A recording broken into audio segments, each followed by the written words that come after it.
Hi everyone. So in the last class we have seen about the seed token as well as we have seen about the constant. Now in the today class we'll see about how our program is working inside the system. So this is the hard disk, that is also called the secondary unit. This is also called the hard disk. This is called as the secondary memory. Okay, secondary memory. And this is RAM. This is also called as the primary memory. And this is the processor. Memory, and this is the processor. Inside the processor we have a memory unit and control unit as well as arithmetic and logic unit. Okay, so if we will see about from the hierarchy, the what is the speed of the device. So processor has the highest speed, and then RAM, and after that hard disk. So the most speed, the processor has the highest speed. And like if we will tell on the speed criteria, so on the basis of speed, it will define that processor is greater than RAM is greater than hard disk. And if we will do by cost, then on the cost also the processor is very high. So the cost of the processor is very high. So processor is greater than RAM is greater than hard disk. But if we will go along the size, so what is the size of the processor and RAM and hard disk? So in the size, the processor is very small. So P is less than, processor is less than RAM, and it is also less than hard disk. So hard disk has a high size and processor has a lower size. So this is the general introduction about the processor, RAM and hard disk. Now how the program is work inside the system. So अगर हमारे programme में कोई calculation होता है तो वो अगर हमारे प्रोग्राम में कोई कैलकुलेशन होता है तो वो ये अरिथमेटिक एंड लॉजिक यूनिट जो है वो सॉल्व करेगा। और कंट्रोल यूनिट, ये कंट्रोल यूनिट जो है सो ये क्या करेगा, ये एएलयू को बताएगा कि एएलयू को भी कौन सा ऑपरेशन परफॉर्म करना है। ओके, तो कंट्रोल यूनिट अपने मन से कुछ नहीं करता। ओके, कंट्रोल यूनिट कभी भी अपने मन से कुछ नहीं करता। Control unit memory unit, control unit क्या करेगा, जो मेमोरी यूनिट में जो इन्फॉर्मेशन है उसके आधार पर काम करता है और वो बताता है एएलयू को कि अभी कौन सा आपको ऑपरेशन करना है। मेमोरी यूनिट छोटा छोटा मतलब 10 to 15 डिवाइसेस आप ले सकते हैं, उसका कलेक्शन है। What is memory unit? Memory unit is a collection of small 10 to 15 devices. इन छोटे छोटे डिवाइसेस को कहते हैं register. What it is called as? It is called as register. Register कहाँ होते हैं? रजिस्टर मेमोरी यूनिट 10-15 रजिस्टर, छोटे छोटे डिवाइस होते हैं जिसको कहते हैं रजिस्टर। वो 10 से 15 रजिस्टर अगर आप मिला देते हैं तो that is called as memory unit. तो रजिस्टर भी सर्किट ही होते हैं, लेकिन ये एक्चुअली क्या करता है, ये डाटा को इलेक्ट्रॉनिकली स्टोर करते हैं। रजिस्टर भी सर्किट ही होते हैं लेकिन बट ये क्या करते हैं, ये डाटा को इलेक्ट्रॉनिकली स्टोर करते हैं। और रजिस्टर में डाटा जो है सो स्टोर होता है। रजिस्टर कितना बड़ा भी होगा ना, वो डिपेंड करता है कि आपने कितना प्रोसेसर मार्केट में खरीदा है। अगर रजिस्टर का साइज कितना बड़ा होता है नहीं होता है, ये सब डिपेंड करेगा कि आपने जो है सो प्रोसेसर मार्केट में कौन से साइज का खरीदा है। जैसे कि आपने i3 प्रोसेसर का नाम सुना ही होगा, i3 processor, i7 processor, i9 processor, ये सारे प्रोसेसर आपने कौन सा प्रोसेसर लिया है, इससे डिपेंड होगा मेमोरी यूनिट। इसी यही रजिस्टर पे डिपेंड क्या होगा, मेमोरी यूनिट में कितने रजिस्टर हैं और किस साइज के हैं। नॉर्मली रजिस्टर तो 64 बिट के होते हैं। हर रजिस्टर का डिफरेंट पर्पस होता है और हर रजिस्टर के अंदर क्या स्टोर होगा वो पहले से ही डिसाइडेड होता है। इनमें से एक रजिस्टर के सारे 10 से 15 जो रजिस्टर होते हैं मेमोरी यूनिट के, उसमें से एक रजिस्टर जो होता है जिसका नाम होता है इंस्ट्रक्शन रजिस्टर। क्या नाम होता है? IR instruction register. Okay, instruction register क्या करता है, इंस्ट्रक्शन रजिस्टर के अंदर जो होता है तो 64 0 और 1 होते हैं। कितना होते हैं? 64 0 और 1 होते हैं। ओके, वो उसको कंट्रोल यूनिट क्या करेगा, पढ़ेगा। उसको कौन पढ़ेगा? कंट्रोल यूनिट पढ़ेगा, क्योंकि कंट्रोल यूनिट क्या करता है, जो मेमोरी यूनिट के अंदर रहता है, मेमोरी यूनिट जो बोलता है वो कंट्रोल यूनिट करेगा। तो कंट्रोल यूनिट अभी क्या करेगा, ये इंस्ट्रक्शन रजिस्टर के जो अंदर 64 0 1 रहता है उसको ये पढ़ेगा। और उसको पढ़ने के बाद कंट्रोल यूनिट जो है सो इंस्ट्रक्शन रजिस्टर के जो अंदर 64 0 1 रखे इंस्ट्रक्शन जो है इसको क्या करेगा, वो डिकोड करेगा। इसको डिकोड करेगा मतलब कि समझेगा कि इस इंस्ट्रक्शन में क्या कहा गया है, इस इंस्ट्रक्शन जो एक लाइन का इंस्ट्रक्शन उस इंस्ट्रक्शन में क्या कहा गया है, 64 जो 01 है ये हर एक इंस्ट्रक्शन में क्या कहा गया है, और उसके अकॉर्डिंगली कंट्रोल यूनिट क्या करेगा, ALU को सिग्नल देगा कि इस टाइम पे आपको क्या करना है। यहाँ तक आपको समझ में आ गया होगा। अब हार्ड डिस्क के बारे में थोड़ा जान लेते हैं।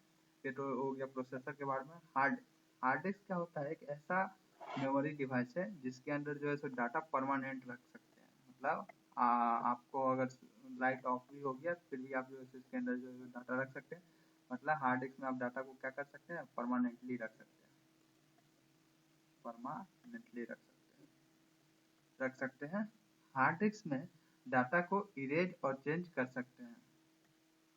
क्या क्या आप कर सकते हैं, डाटा को इरेज कर सकते हैं, चेंज कर सकते हैं, ये सब क्या चीज में कर सकते हैं आप, हार्ड डिस्क में कर सकते हैं। प्रोग्राम इंस्ट्रक्शन, हाँ प्रोग्राम इंस्ट्रक्शन को कंटेन करता है ये हार्ड डिस्क। मतलब कितना इंस्ट्रक्शन होता है, जैसे मैंने एक प्रोग्राम लिखा, ठीक है, मान लीजिए मैंने इतने लाइन का ये कोड लिखा, प्रोग्राम लिखा, ये सारे इंस्ट्रक्शन जो अभी हम लिखेंगे वो सारे इंस्ट्रक्शन किस में होंगे, पहले हार्ड डिस्क में होंगे। ओके, अब इसमें से क्या होगा, एक एक लाइन को जो है सो एग्जीक्यूट होगा, लेकिन कैसे होगा, एक एक लाइन को जो है सो कौन एग्जीक्यूट करेगा, ALU arithmetic and logic unit जो यहाँ वो एग्जीक्यूट करेगा।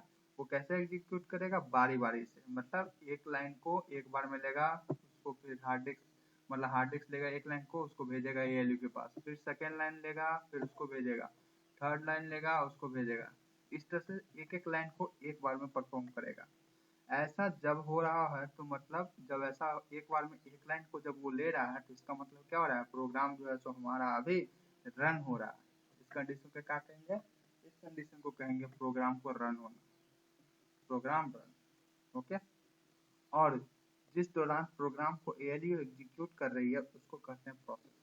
अब ये तो इस साइड से इस साइड जो है सो ALU को भी जा ही रहा है डाटा।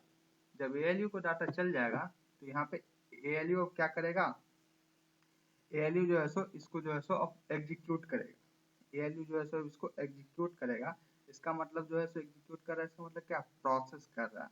ठीक है, और ये इंस्ट्रक्शन प्रोग्राम जो होता है, जो प्रोग्राम करिए या इंस्ट्रक्शन करिए, प्रोग्राम कुछ नहीं, सेट ऑफ इंस्ट्रक्शन ही होता है।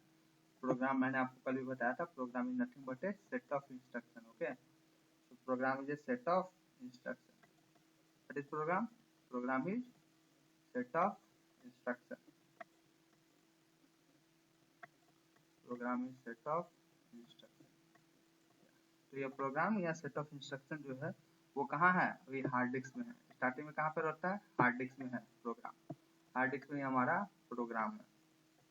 बट ALU एग्जीक्यूट तब तक करेगा, उस प्रोग्राम दिखेगा, उसके लिए प्रोग्राम इंस्ट्रक्शन को प्रोसेसर में मेमोरी यूनिट में इंस्ट्रक्शन रजिस्टर में जाना पड़ेगा। ALU कब करेगा, जब उसको पहले कंट्रोल यूनिट में जाना पड़ेगा, लेकिन कंट्रोल यूनिट से पहले उसको कहाँ जाना पड़ेगा, मेमोरी यूनिट में जाना पड़ेगा।